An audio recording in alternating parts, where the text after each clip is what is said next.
Assalamualaikum warahmatullahi wabarakatuh. Perkenalkan, nama saya Kurnia Laila Arafah. Saya dari kelas D dalam mata kuliah Manajemen Siswaf akan mempresentasikan tentang tema 6, yaitu harta wajib zakat kontemporer yang tidak disebutkan dalam Al-Quran dan As-Sunnah. Berikut pemaparan materinya.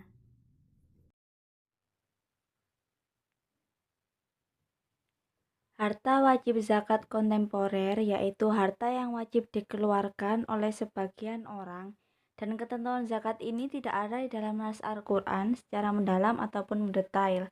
Namun menurut mayoritas ulama kontemporer, zakat ini berpedoman pada keumuman Al-Quran serta berpegang pada tujuan syariat dalam ajaran zakat. Harta wajib zakat kontemporer mencakup semua jenis harta yang memenuhi syarat untuk dizakati, seperti harta tersebut berkembang dan juga memiliki potensi. Macam-macam harta wajib zakat kontemporer yang tidak disebutkan dalam Al-Quran dan As-Sunnah, yaitu yang pertama zakat al-mustagholat, yang kedua zakat profesi, yang ketiga zakat hasil produksi binatang, yang keempat zakat hasil laut, dan yang kelima zakat surat berharga. Zakat al-mustagholat. Zakat al-mustagholat yaitu zakat yang harus dikeluarkan dari usaha yang telah mengalami pertumbuhan dan menghasilkan pendapatan bagi pemiliknya, atau dapat dikatakan sebagai semua harta yang dimiliki dan dapat menghasilkan pendapatan. Contoh dari zakat al-mustagholat antara lain seperti apartemen, rumah kontrakan, kos-kosan, persewaan lahan, usaha jasa persewaan transportasi seperti mobil, bis, ataupun yang lainnya. Ketentuan zakat al-mustagholat.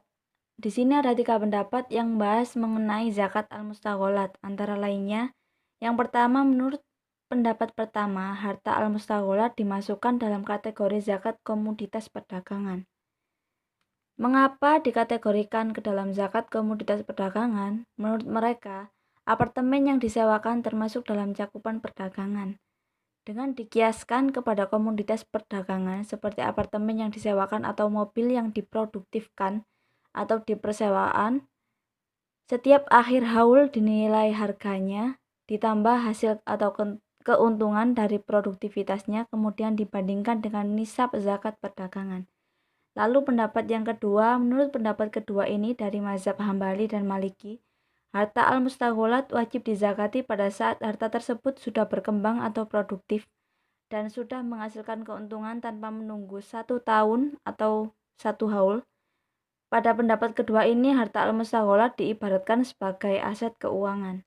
Lalu yang ketiga, menurut pendapat dari Yusuf Al-Qardawi, pendapat ini sama dengan pendapat dari mazhab Al-Hambali dan Maliki, yaitu harta wajib mengeluarkan zakat saat sudah produktif dan menghasilkan pendapatan. Namun di sini ada yang membedakan, yaitu pada pengibaratan harta. Menurut pendapat ini, harta diibaratkan seperti hasil pertanian. Ketentuan zakat al-mustagholat. Yang pertama, zakat komoditas perdagangan. Nisabnya sama dengan emas dan perak senilai 85 gram. Kadar zakatnya 2,5 atau 2,5%. Waktu zakatnya setelah 1 tahun atau 1 haul. Cara mengeluarkan zakatnya yaitu menghitung total nilai aset yang dimiliki dan keuntungan yang didapat selama 1 tahun, kemudian dikurangi biaya operasional. Jika hasilnya mencapai nisab, maka wajib untuk dizakati.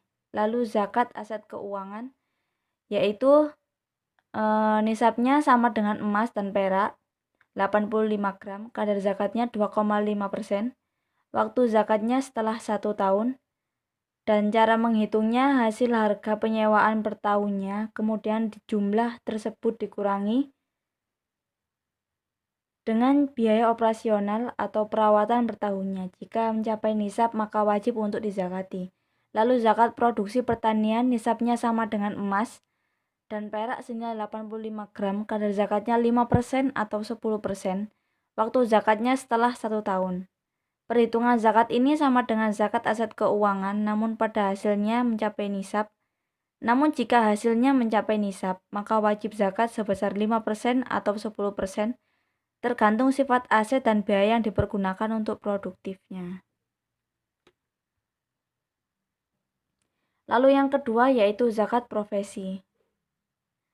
Zakat ini dikeluarkan dari penghasilan profesi apabila telah mencapai nisab. Zakat profesi ditujukan kepada beberapa pekerjaan yang memiliki penghasilan banyak seperti pegawai negeri atau swasta, dokter, guru, dan lain sebagainya.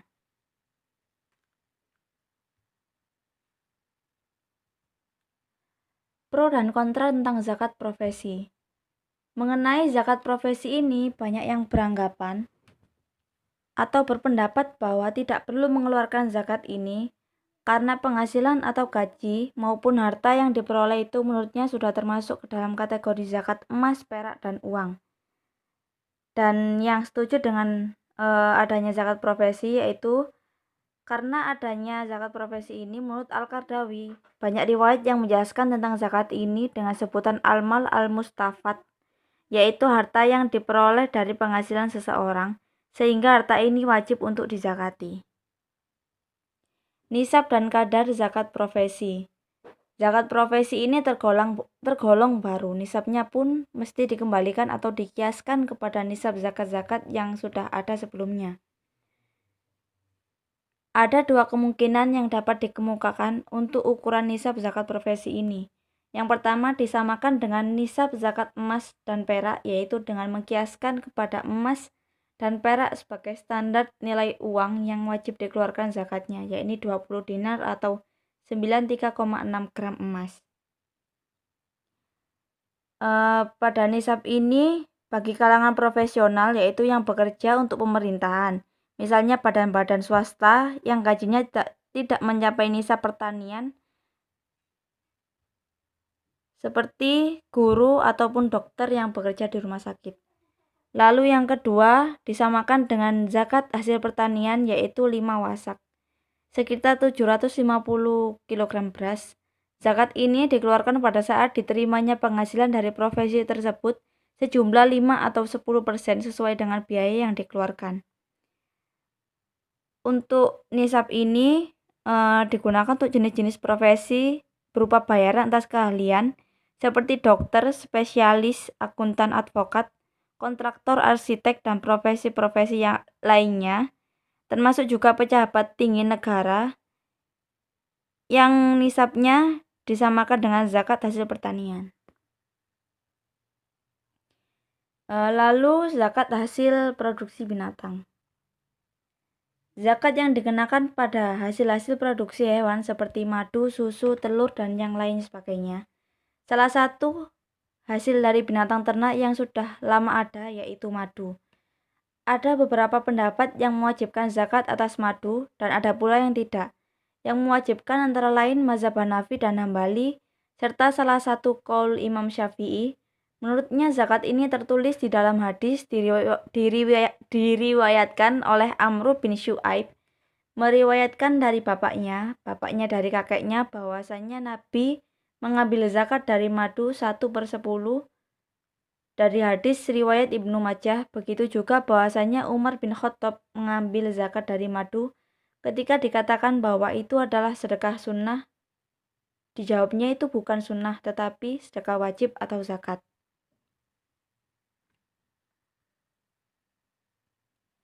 Lalu nisab dan kadar zakat hasil produksi binatang. Ada dua pendapat. Pendapat pertama yaitu dari mazhab Imam Hambali, mewajibkan zakat madu tidak mensyaratkan nisab, besar atau kecilnya hasil produksi madu tetap diwajibkan untuk berzakat.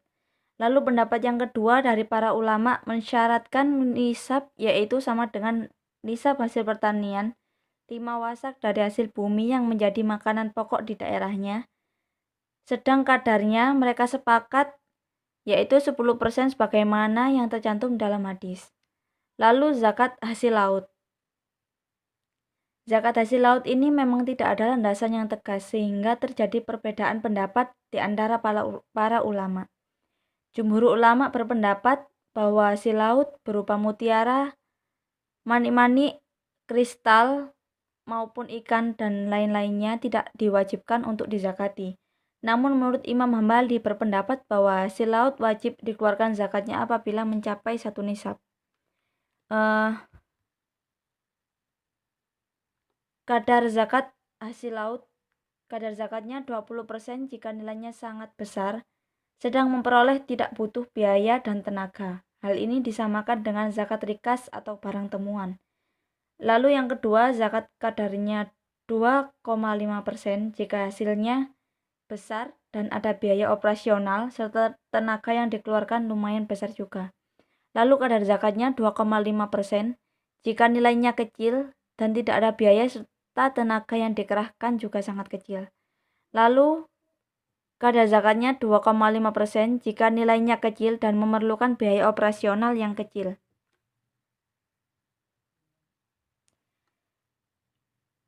Yang terakhir, zakat surat berharga, saham, dan suku. Mengenai wajib zakat terhadap surat berharga ada dua pendapat, antara lainnya, pendapat pertama mengatakan bahwa zakat saham disesuaikan atau mengikuti kegiatan yang dilakukan oleh perusahaan yang mengeluarkan saham. Jika perusahaan tersebut dalam dunia perdagangan, maka ia wajib mengeluarkan zakat atas saham dengan zakat perdagangan. Lalu jika perusahaan terjun dalam dunia pertanian, maka ia mengeluarkan zakat pertanian. Hal ini karena saham merupakan representasi dari kepemilikan modal perusahaan. Lalu pendapat kedua yaitu lebih menekankan bahwa surat berharga sebagai komoditas perdagangan dalam pasar modal. Pada setiap akhir tahun, pemilik saham menghitung nilai harga saham di pasaran dan menghitung pendapatan yang didapat darinya. Dan jika ada harta lain, maka digabungkan dengan saham tersebut.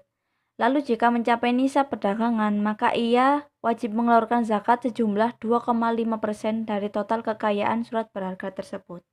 Sekian presentasi dari saya. Bila ada kurang lebihnya, mohon dimaafkan. Wassalamualaikum warahmatullahi wabarakatuh.